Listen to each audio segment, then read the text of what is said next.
If that is so, then why do millions of children in the world suffer from hunger, cold, etc.?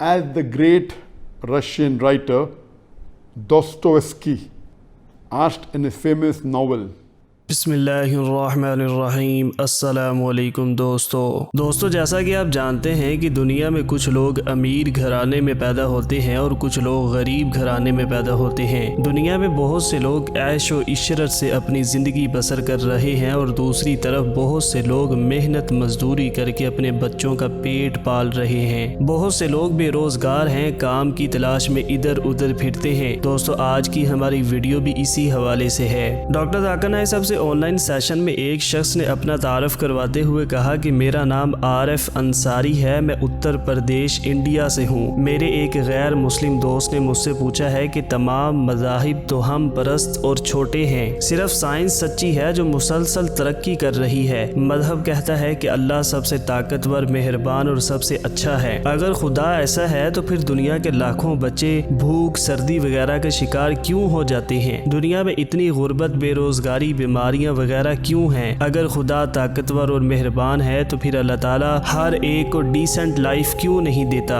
دوستو video کی طرف بڑھنے سے پہلے آپ سے گزارش ہے کہ ویڈیو کو آخر تک دیکھیں تاکہ آپ جان سکیں کہ ڈاکٹر ذاکر نائک صاحب نے کس قدر خوبصورت انداز سے بہت ہی اطمینان بخش جواب دیا۔ اس سوال کا جواب جاننا ہر ایک کے لیے بہت ضروری ہے تاکہ کوئی بھی اللہ تعالیٰ پر شکوہ شکایت نہ کرے۔ یہ سب کچھ آپ ویڈیو کو آخر تک دیکھ کر ہی جان سکیں گے۔ اس کے علاوہ ویڈیو کے آخر میں ہم آپ سے ایک حدیث شیئر کرتے ہیں اور وہ حدیث آپ نے آگے شیئر کرنی ہے تاکہ دوسرے لوگ بھی اس سے فائدہ حاصل کر سکیں۔ دوستو بڑھتے ہیں آج کی اس ویڈیو کی جانب۔ ڈاکٹر ذاکر نائک صاحب نے فرمایا کہ بھائی کی طرف سے درپیش سوال یہ ہے کہ ان کے غیر مسلم دوست نے کہا ہے کہ تمام مذاہب تو ہم پرست اور چھوٹے ہیں، سائنس حتمی اور ہمیشہ ترقی پذیر ہے۔ ڈاکٹر ذاکر نائک صاحب نے فرمایا کہ زیادہ مذاہب چھوٹے اور ہم پرست ہیں، میں آپ کی اس بات سے اتفاق کرتا ہوں، لیکن الحمدللہ اسلام حق پر ہے۔ اسلام چھوٹا مذہب نہیں ہے۔ جہاں تک سائنس کا تعلق ہے، اگر آپ سائنس کا موازنہ مختلف مذاہب کے مذہبی صحیفوں سے کریں تو میں آپ سے اتفاق کرتا ہوں کہ اکثر مذہبی صحیفے وہ ٹیسٹ میں ناکام ہوں گے۔ لیکن اگر آپ جدید سائنس کا موازنہ قرآن مجید سے کریں تو آپ کو پتہ چلے گا کہ قرآن مجید میں ایک بھی آیت ایسی نہیں ہے جو سائنس کے خلاف ہو۔ ڈاکٹر ذاکر نائک صاحب نے فرمایا کہ قرآن پاک میں 6000 سے زیادہ آیات موجود ہیں جن میں سے 1000 سے زائد سائنس کے بارے میں بات کرتی ہیں، اور 1400 سال پہلے قرآن مجید میں بہت سے سائنسی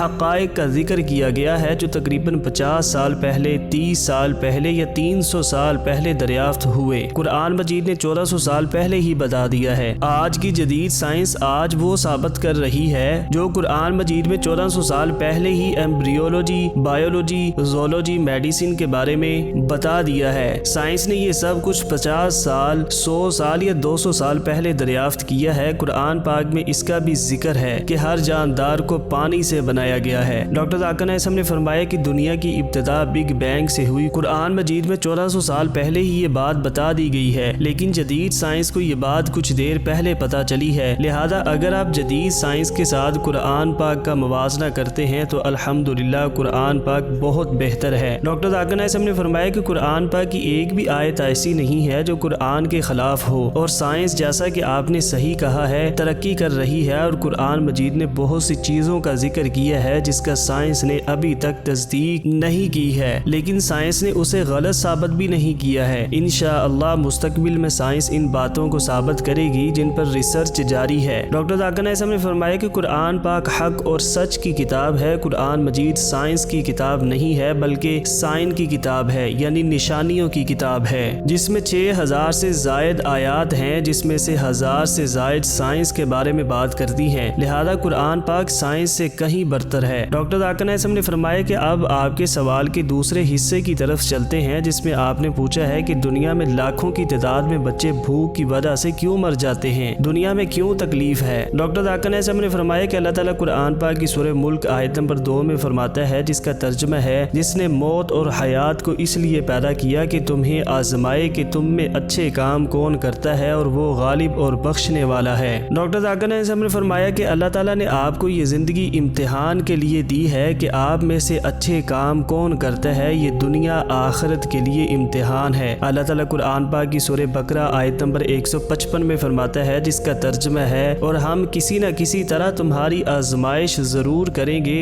دشمن کے ڈر سے، بھوک پیاس سے، مال و جان اور پھلوں کی کمی سے، اور ان صبر کرنے والوں کو خوشخبری دے دیجیے۔ ڈاکٹر ذاکر نائک صاحب نے فرمایا کہ ہر انسان کو خوف اور بھوک سے آزمایا جائے گا، سامان اور جانوں کے ضیاع کے ساتھ، اور صبر کرنے والوں کو اللہ تعالیٰ کی طرف سے خوشخبری ہے۔ ڈاکٹر ذاکر نائک صاحب نے فرمایا کہ اللہ تعالیٰ مختلف لوگوں کو مختلف طریقوں سے آزماتا ہے، سب کا امتحان ایک جیسا نہیں ہوتا۔ اللہ تعالیٰ کچھ لوگوں کو دولت دے کر آزماتا ہے، کچھ لوگوں کو غربت دے کر آزماتا ہے، اور کچھ لوگوں کو بیماریاں دے کر آزماتا ہے۔ یہ سب لوگوں کی آزمائش ہے، لہذا اللہ تعالیٰ لوگوں کو آزمائش میں اس لیے ڈالتا ہے تاکہ وہ لوگوں کو جان سکے کہ تم میں سے کون لوگ صبر کرتے ہیں یا کن لوگوں کا اللہ تعالیٰ پر پختہ ایمان ہے۔ اسی طرح کچھ بچے معذور پیدا ہوتے ہیں، وہ معصوم ہوتے ہیں، ان کا کوئی قصور نہیں ہے، لیکن یہ ان کے والدین کے لیے امتحان ہے۔ اسی طرح ہر انسان کا امتحان مختلف ہوتا ہے، آپ کا امتحان اس پر منحصر ہے کہ آپ کس طرح رد عمل کریں گے۔ ڈاکٹر ذاکر نائک صاحب نے فرمایا کہ کوئی بھی یہ نہیں کہہ سکتا کہ جو شخص اس دنیا میں تکلیف میں مبتلا ہوگا وہ جہنم میں جائے گا، اور کوئی بھی یہ نہیں کہہ سکتا کہ جو لوگ غریب ہیں وہ لوگ امتحان میں ناکام ہوں گے۔ در حقیقت کسی غریب آدمی کے لیے کسی امیر آدمی کے مقابلے میں جنت میں جانا زیادہ آسان ہے۔ جو شخص صبر سے اطمینان کے ساتھ کام لے گا اور اللہ تعالیٰ پر پختہ ایمان رکھے گا وہی آخرت میں کامیاب ہوگا۔ لہذا چونکہ جو ملحد ہے وہ اس کو سمجھنے کے قابل نہیں ہے کہ یہ آزمائش ہے، کیونکہ وہ اللہ تعالیٰ پر یقین نہیں رکھتا ہے، لیکن جو مومن ہے، جو اللہ تعالیٰ پر یقین رکھتا ہے، وہ جانتا ہے کہ یہ دنیا آخرت کے لیے امتحان ہے اور ہمیں اس دنیا کے امتحان کو پاس کرنا ہے۔ لہذا اگر آپ اللہ تعالیٰ پر کامل یقین رکھیں گے اور آپ شریعت کے اصولوں کی پیروی کریں، قرآن پاک میں جو کہا گیا ہے اس کو فالو کریں، انشاءاللہ آپ دنیا اور آخرت دونوں میں کامیابی حاصل کریں گے۔ دوستو ڈاکٹر ذاکر نائک صاحب نے یہاں پر اپنی بات مکمل کر دی تھی۔ دوستو اب بڑھتے ہیں ویڈیو کے اس حصے میں جس میں ہم آپ سے ایک حدیث شیئر کرتے ہیں۔ آج کی ہماری حدیث مبارکہ ہے، ایک مرتبہ آپ صلی اللہ علیہ وآلہ وسلم نے فرمایا، درختوں میں سے ایک درخت ایسا ہے کہ اس کے پتے نہیں جھڑتے، اور مسلمان کی بھی یہی مثال ہے، بتلاؤ وہ کون سا درخت ہے؟ یہ سن کر لوگوں کے خیالات جنگل کے درختوں میں چلے گئے۔ عبداللہ نے کہا کہ میرے دل میں آیا کہ بتلا دوں کہ وہ کھجور کا درخت ہے، لیکن وہاں بہت سے بزرگ موجود تھے اس لیے مجھ کو شرم آئی۔ آخر صحابہ کرام نے عرض کیا، یا رسول اللہ آپ ہی بیان فرما دیجئے۔ آپ صلی اللہ علیہ وآلہ وسلم نے بتلایا کہ وہ کھجور کا درخت ہے۔ دوستو ہم آپ کے لیے ڈاکٹر ذاکر نائک صاحب کی انگریزی زبان میں کی گئی گفتگو کا اردو ترجمہ لاتے ہیں تاکہ وہ لوگ جو انگریزی نہیں سمجھ سکتے وہ سمجھ سکیں کہ ڈاکٹر ذاکر نائک صاحب ہم نے کیا کہا۔ دوستو آج کی ویڈیو یہیں تک تھی، ویڈیو دیکھنے کا بہت شکریہ۔